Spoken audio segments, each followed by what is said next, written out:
자, 오늘 영상에서는 다음 주에는 왜 조심해야 되는지 설명해 드리고, 이번 주에 투자자들에 있어서 정말 멀미가 나는 롤러코스터의 변동성이 있었는데, 이렇게 정신없었던 한 주, 우리가 놓치지 말아야 할 세 가지 핵심 포인트를 정리해 드리겠습니다. 그리고 오늘 일요일 한국 시간으로 저녁 8시에 무료 온라인 세미나가 있습니다. 2026년 핵심 섹터들, 전망에 대해서 얘기를 하고, 포트폴리오 구성하는 방법, 그리고 미국 투자에 있어서 기본적인 점들을 설명해 드릴 거니까 고정 댓글 확인하시고 쉽게 참여하실 수 있습니다. 다시 보기도 올라올 예정이니까 혹시나 참여 못하시면 미리 참여해 놓으시면 다시 보기도 받아보실 수 있습니다. 자, 첫 번째 핵심 포인트는 트럼프의 타코 전략. 이번에도 유효했습니다. 이번 주 시장을 가장 크게 뒤흔든 건 역시 트럼프 대통령이었습니다. 이번 주 화요일 기억나시죠? 트럼프 대통령이 그린랜드 관련해서 관세를 하겠다라고 얘기를 하고 주가가 10월 이후로 가장 큰 하락폭이 있었습니다. 거의 4개월 만에 가장 큰 폭으로 하락을 했었는데 바로 다음 날 트럼프 대통령이 관세를 유예하겠다 라고 얘기를 하고 주가가 다시 급반등을 했었죠. 그래서 이번 주도 증명되었습니다. 트럼프는 위협하고 협상하고 물러선다. 타코 트레이드가 이번에도 승리 전략인 거를 확인해 볼 수 있었습니다. 그린랜드 이슈가 단순한 노이즈는 아니었지만 결국 협상의 레버리지로 사용되었습니다. 앞으로 트럼프 대통령의 관세 노이즈 계속되겠지만 공포에 공포에 매도하기보다는 트럼프의 협상의 기술 관점에서 보고 차분히 대응하는 것이 이번에 승리하는 전략임을 다시 확인하게 되었습니다. 그리고 두 번째 주요 이슈로 인텔이 쏘아 올린 경고가 있습니다. 숫자가 없으면 가차 없다. 이게 바로 다음 주에 조심해야 될 이유 중 하나인데요. 트럼프의 관세 리스크가 걷히자마자 시장은 곧바로 실적 시즌의 냉정한 현실을 마주해야 됐습니다. 목요일 장마감 후 발표된 인텔의 실적 발표는 시장에 쇼크를 주었죠.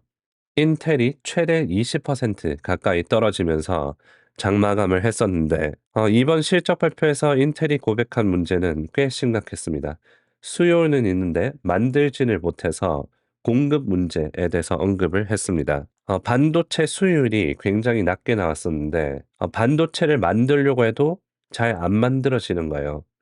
자꾸 고장난 반도체가 나와서 팔지를 못하게 됩니다. 그래서 수율이 낮게 나오면서 월가가 추정하길 8센트 이익으로 예상했었는데 0으로 나와서 실적 발표 쇼크로 나왔습니다. 총마진율이 34.5%로 나왔었고요. 과거 전성기 60%에 비하면 거의 반토막 수준입니다.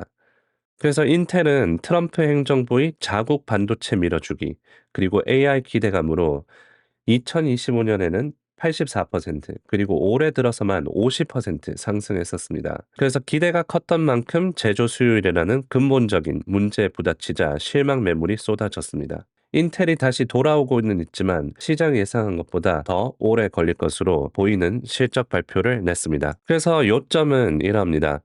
1월 초까지 러셀 2000 위주로 중소형 성장주들, 이를테면 양자, 우주, 코인 등 랠리가 이어졌으나 실적 시즌이 시작되자 지금은 다시 돈을 잘 버는 빅테크로 자금이 이동되고 있습니다. 금요일 장마감 한 것만 봐도 확인을 해볼 수 있죠. 여태까지 눌렸던 마이크로소프트, 아마존, 메타, 넷플릭스 등 실적 발표가 있기 한 주 전에 이렇게 큰 폭으로 상승했습니다. 얘네들이 결국 돈을 벌 거라는 거죠. 그래서 인텔의 사례, 그래서 인텔의 실적 발표 사례는 기대감만으로는 버틸 수 없다라는 메시지를 전달해 줍니다. 당분간은 실적이 증명되는 종목 위주로 순환이 될 것을 대비하는 것도 좋은 전략이 될 수 있습니다. 그리고 세 번째 주요 포인트로 다보스에서 일론 머스크가 직접 찍어줬습니다. 2026년 주도 섹터에 대해서 언급을 했었는데 미래의 먹거리에 대해서 일런이 언급을 했습니다. 다보스 포럼에서 연설했는데 제가 지난 컬럼에서 강조를 드렸지만 이 다보스는 2026년 한 해의 투자를 결정하는 이벤트입니다.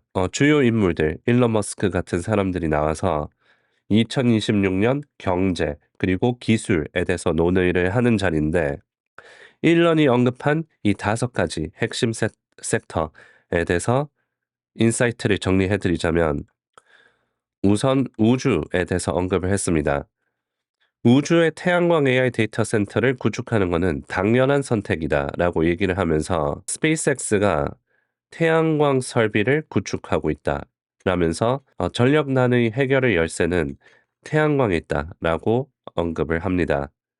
그러면서 AI 도입의 가장 큰 제한 요소는 전력이다라고 했는데, 이 반도체 공정, 조만간 가동 가능한 양보다 더 많은 AI 칩이 생산될 것이다라고 얘기를 하면서, 이 반도체가 많이 만들어질 것이다, 생산될 것이다라는 전망을 라는 전망을 언급하는 동시에, 이 전력 부족 때문에 이 AI를 활용하려면 핵심 요소가 전력이다고 언급을 합니다. 핵심 요소가, 이 AI를 작동시키려면 핵심 요소가 이 반도체가 아닌 전력이다라는 것을 시사합니다. 그러면서 올해 말 늦어도 내년까지 현재 시점까지 인류의 지식보다 더 똑똑한 AI가 어 등장할 거라는 비전을 제시합니다. 그러면서 로봇에 대해서도 언급을 했었는데, 내년 말까지 테슬라 옵티머스를 일반인에게 판매할 예정이고, 휴머노이드 로봇은 결국 수십억 대가 될 것이며 인간의 모든 필요를 충족시킬 것이다라는 비전도 제시를 합니다. 그리고 모빌리티에서도 언급했었는데, 올해 말까지 미국 내에서 로봇 택시 서비스가 매우 널리 보급될 것이다라고 합니다. 그래서 이번 주 놓치지 말아야 할 3가지 핵심 포인트: 트럼프가 타코할 거란 전략이 승리의 전략이었고, 인텔이 쏘아올린 경고, 실적 발표에서 숫자가 잘 안 나오면 크게 떨어지는 것을 확인해 볼 수 있었고요. 그리고 일론 머스크가 2026년 주도 섹터에 대해서 언급한 걸 살펴보았습니다. 이제 다음 주 관전 포인트와 전략은, 이제 기대감의 파티는 저물어 가고 성적표를 볼 시간입니다. 이번 주는 매크로 그리고 마이크로가 정면 충돌한 한 주였는데, 다음 주도 비슷할 겁니다. 다음 주는 본격적인 빅테크들의 실적 발표가 이어지는데, 수요일에는 FOMC 그리고 제롬 파월 연준 의장의 기자회견 또 있을 예정입니다. 그래서 매크로 그리고 마이크로 이렇게 큰 것들이 예정되어 있죠. 인텔이 보여준 것처럼 이번 실적 발표 시즌 시장의 기준점은 매우 높습니다. 단순히 좋은 실적이 아니라 압도적인 가이던스가 나와줄 필요가 있을 수 있습니다. 다음 주 수요일부터 ASML, 반도체 공정 쪽이죠. G 베르노바, 전력 그리고 에너지 쪽이고, 마이크로소프트, 메타, 테슬라, 빅테크들, 램 리서치, 반도체 공정, 서비스나우, 셀레스티카, 소프트웨어 회사들, 그리고 목요일에는 애플, 샌디스크, 웨스턴 디지털, 최근에 굉장히 뜨거웠던 이 스토리지 반도체 회사들 실적 발표도 있을 예정입니다. 자, 그래서 다음 주는 굉장히 거친 파도가 있을 예정이고, 거친 파도 속에서도 중심을 잡는 한 주가 되시길 바라겠습니다. 자, 그럼 오늘 영상은 여기까지 마치고요. 오늘 저녁 8시에 무료 세미나가 있을 예정이니까 고정 댓글 확인하시면 참여하실 수 있습니다.